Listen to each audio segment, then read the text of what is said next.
3 दिसंबर 1971 भारत पाकिस्तान युद्ध का पहला दिन और त्रिपुरा से कुछ ही किलोमीटर दूर ईस्ट पाकिस्तान में भारतीय सैनिकों पर भारी मात्रा में LMG और MMG गन से हमला हो रहा था।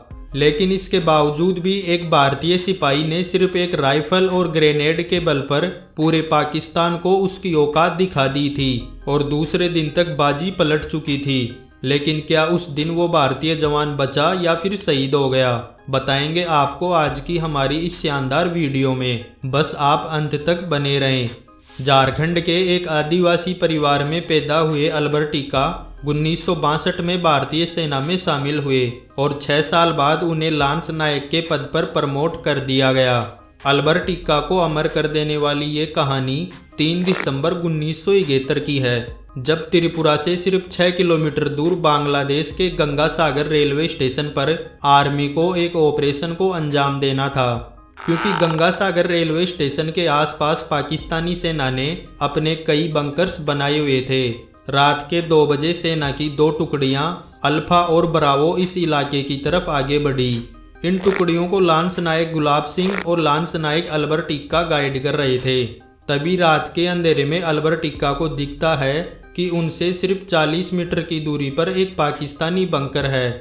उनके कदमों की आहट सुनकर एक पाकिस्तानी सैनिक बंकर से बाहर आता है और जोर से चिल्लाता है, कौन है वहाँ? तभी अल्बर्ट टीका इसके जवाब में कहते हैं, तेरा बाप। और इस पाकिस्तानी सैनिक की तरफ अपनी बंदूक के साथ कूद पड़ते हैं और बंदूक के आगे लगे हुए चाकू से वो दुश्मन को मार गिराते हैं।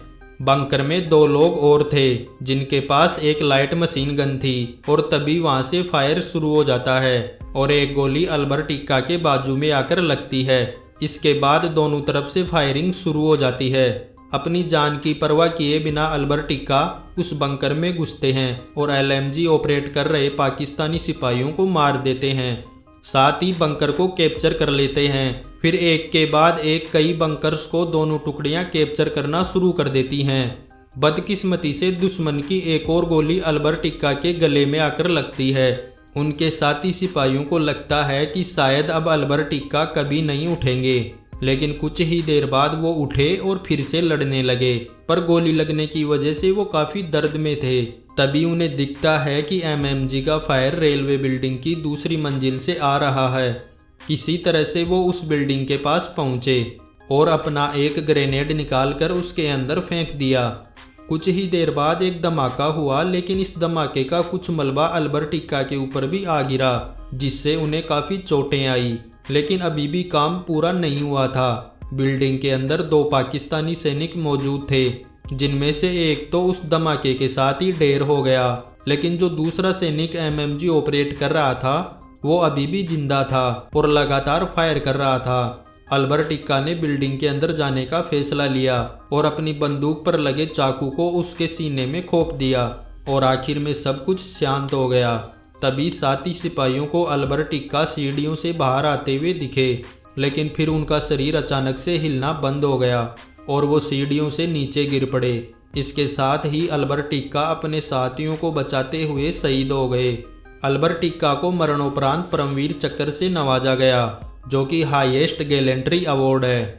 सन 2000 में जब देश अपना 50वां गणतंत्र दिवस मना रहा था, तब भारत सरकार ने अल्बर्ट टीका को याद करते हुए उनके सम्मान में एक स्टैम्प निकाला और आज झारखंड में जहां वो पैदा हुए थे वहां उनके नाम पर अल्बर्ट टीका चौक भी है। और अगर आप कभी नेशनल वॉर मेमोरियल जाएंगे तो आपको वहां अल्बर्ट टीका का स्टैचू भी देखने को मिलेगा।